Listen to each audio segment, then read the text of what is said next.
Today's topic is factors affecting capital structure. As we know the meaning of capital structure, that this is the ratio or proportion of debt and equity in the total capital structure. हमारी company के capital structure में कितना डेप्ट है, कितनी equity है, उस ratio को हम कैपिटल स्ट्रक्चर बोलते हैं. So what are the factors. जब एक फाइनेंशियल मैनेजर को कैपिटल स्ट्रक्चर डिसाइड करना होता है यानी रेशियो डिसाइड करना होता है तो उसको किन बातों का ध्यान रखना चाहिए. This is the topic. So first point is cash flow position. The decision related to composition of capital structure depends upon the ability of business to generate enough cash flow.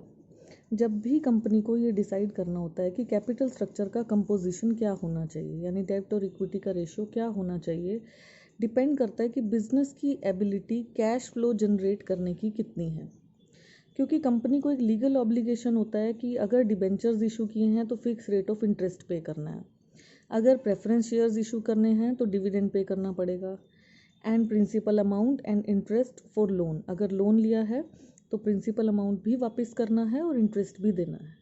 तो कभी कभी कंपनी को sufficient profit तो होता है but it is not able to generate cash inflow for making payments. ये जो compulsory payments हैं इनको पे करने के लिए कभी कभी कैश का इनफ्लो नहीं हो पाता.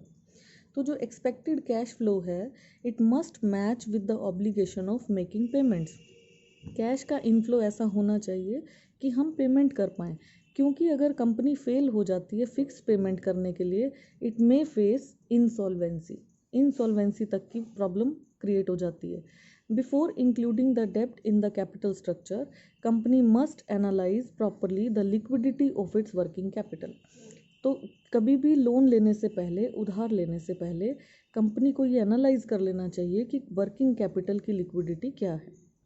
So a company employs more of debt securities in its capital structure if company is sure of generating enough cash inflow.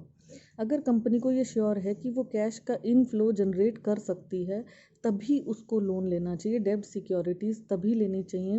ये रेशियो जो है डेब्ट और इक्विटी का, इसमें उधार तभी लेना चाहिए जब कैश इनफ्लो ठीक से जनरेट होता हो.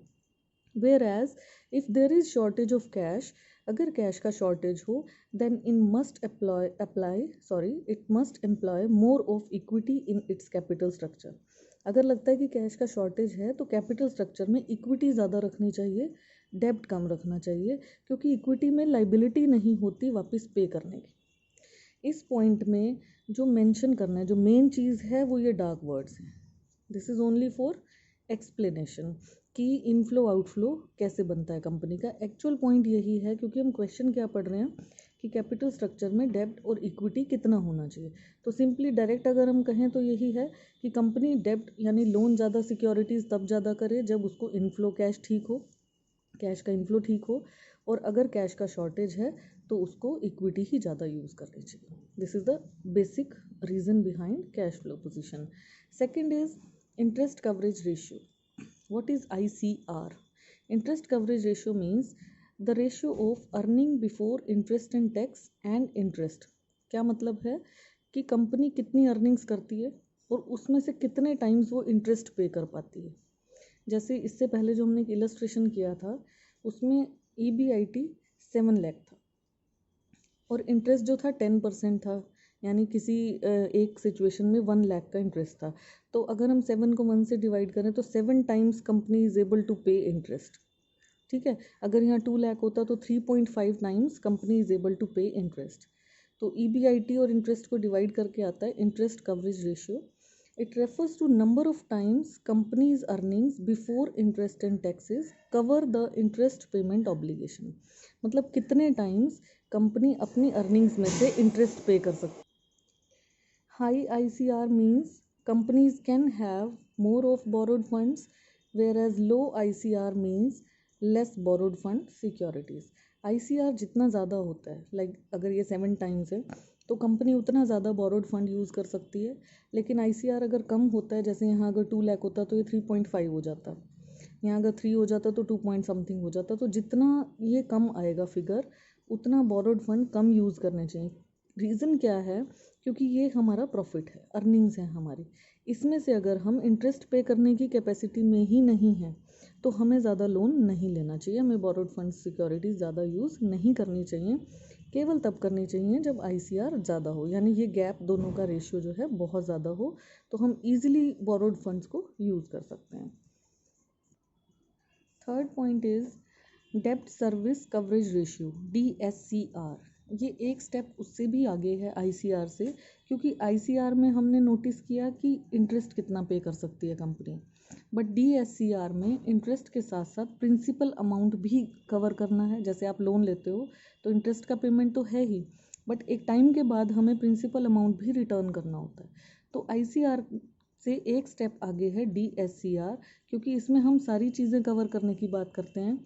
इसमें क्या आएगा? प्रॉफिट आफ्टर टैक्स, टैक्स पे करने के बाद जो प्रॉफिट है, प्लस डेप्रिसिएशन का प्रोविज़न, प्लस इंटरेस्ट भी देना है, और non cash expenses like goodwill है रिटर्न ऑफ, और जो पेमेंट्स हैं हमारी प्रेफरेंस डिविडेंड, इंटरेस्ट और रीपेमेंट यानी प्रिंसिपल अमाउंट का जो ऑब्लिगेशन है, इसका रेशियो DSCR होता है, यानी डेट सर्विस कवरेज रेशियो। ये भी सेम है, if DSCR is high then company can have more डेब्ट इन कैपिटल स्ट्रक्चर। अगर ये रेशियो ज़्यादा है तो कंपनी लोन यूज़ कर सकती है, क्योंकि DSCR हाई होने का मतलब कंपनी की बेटर एबिलिटी है टू रीपे इट्स डेब्ट, कि वो लोन आसानी से दे सकती है। But if DSCR is less, अगर ये कम होता है, देन कंपनी मस्ट अवॉइड डेब्ट and depend upon equity capital only. फिर कंपनी को डेब्ट अवॉइड करना चाहिए और इक्विटी कैपिटल पे ही डिपेंड होना चाहिए। Next point is return on investment. Return on investment भी एक इम्पॉर्टेंट फैक्टर है जिस पे कैपिटल स्ट्रक्चर डिपेंड करता है। If return on investment is more than rate of interest, हमने लोन लिया, हमें रेट ऑफ इंटरेस्ट पे करना है, लेकिन हम उस इन्वेस्टमेंट से रिटर्न ज़्यादा ले रहे हैं, तो कंपनी को उधार ले लेना चाहिए। अगर उधार लेने से रिटर्न ऑन इन्वेस्टमेंट बढ़ता है देन इट इज़ बेटर। लेकिन अगर ROI कम है, रेट ऑफ इंटरेस्ट ज़्यादा है, तो कंपनी को डेब्ट अवॉइड करना चाहिए। ऐसे में इक्विटी कैपिटल से ही काम कर लेना चाहिए।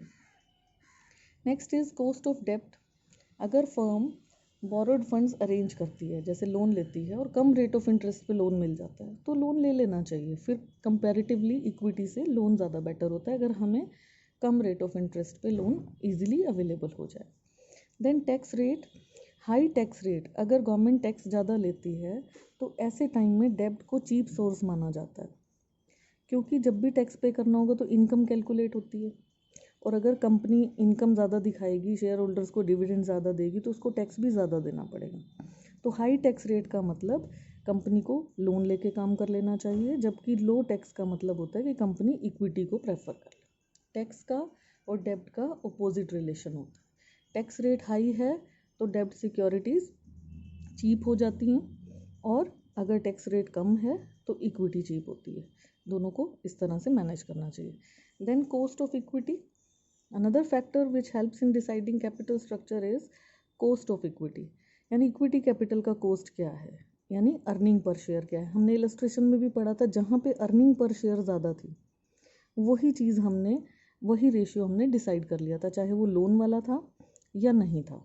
तो एज़ फार एज डेब्ट इज़ इंक्रीजिंग, लोन चाहे कितना भी बढ़े, अगर अर्निंग पर शेयर बढ़ रहा हो तो हम लोन को भी इंक्लूड कर लेते हैं। लेकिन अगर अर्निंग पर शेयर डिक्रीज़ होना स्टार्ट हो जाए डेब्ट की वजह से, तो हमें इक्विटी कैपिटल ही यूज़ करनी चाहिए। यानी अल्टीमेट टारगेट हमारा क्या था कि इक्विटी शेयर होल्डर की वेल्थ इंक्रीज़ हो, EPS इंक्रीज़ होना चाहिए। अगर EPS इंक्रीज़ हो रहा है तो हमारे लिए लोन भी बेटर है। अगर EPS इंक्रीज़ नहीं होता, डिक्रीज़ होता है, तो हमें लोन नहीं लेना चाहिए। Then flotation cost, flotation cost क्या होती है? The cost of issue of shares and debentures. वो जो हम प्रोस्पेक्टस प्रिंट कराते हैं, एडवर्टीजमेंट्स देते हैं, तो जो खर्चे हम शेयर्स डिबेंचर्स इशू करने के लिए करते हैं उनको फ्लोटेशन कॉस्ट बोलते हैं। These cost include the cost of advertisements, under writing fees, statutory fees etcetera. अब शेयर्स डिबेंचर्स इशू करने के लिए फॉर्मेलिटीज़ होती हैं और फ्लोटेशन कॉस्ट भी होती है। When there is less cost involved in raising capital by loan and advances, तो हमें ये फ्लोटेशन कॉस्ट भी कंसिडर करनी चाहिए कि अगर हम कैपिटल स्ट्रक्चर बना रहे हैं तो फ्लोटेशन कॉस्ट मिनिमम होना चाहिए, कम से कम होना चाहिए। Then risk consideration, financial risk क्या है? It is a position when company is unable to meet its fixed financial charges. Financial risk कब होता है?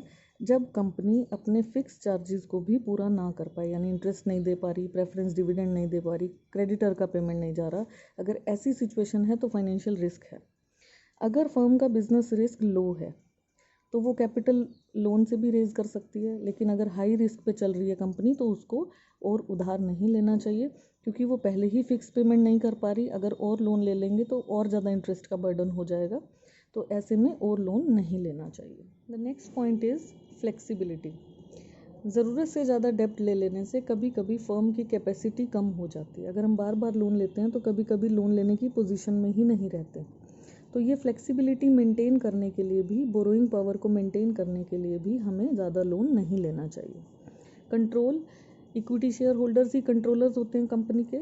अगर पुराने शेयर होल्डर्स अपना ही कंप्लीट कंट्रोल रखना चाहते हैं देन दे शुड प्रेफर डेब्ट, तब उनको डिबेंचर्स ही इशू कर लेने चाहिए या लोन ले लेना चाहिए स्मॉल अमाउंट का। बट अगर उन्हें कोई फ़र्क नहीं पड़ता कि उनका कंट्रोल शेयर हो रहा है then they may go for equity shares also, तब वो इक्विटी शेयर्स भी इशू कर सकते हैं। रेगुलेटरी फ्रेमवर्क, शेयर्स और डिबेंचर्स इशू करने के लिए सेबी की गाइडलाइंस को फॉलो करना ज़रूरी है। लोन लेने के लिए भी गाइडलाइंस फॉलो करनी ज़रूरी हैं। तो कंपनी को मॉनेटरी पॉलिसीज़, यानी कंट्री की जो मॉनेटरी पॉलिसीज़ हैं वो भी फॉलो करनी है, सेबी की गाइडलाइंस भी फॉलो करनी है। तो बिना गवर्नमेंट के, बिना गाइडलाइंस के भी हम कैपिटल स्ट्रक्चर नहीं बना सकते, तो उसको भी हमें कंसिडर करना चाहिए। देन स्टॉक मार्केट कंडीशन, दो मेन कंडीशंस होती हैं स्टॉक मार्केट की, या तो वहाँ तेज़ी होती है बूम कंडीशन, या मंदा होता है रिसेशन और डिप्रेशन कंडीशन जिसको बोलते हैं। तो इन कंडीशन से भी कैपिटल स्ट्रक्चर पे फ़र्क पड़ता है। जब कंपनी को एक्स्ट्रा कैपिटल चाहिए तो डिपेंड करता है मार्केट की सिचुएशन क्या है।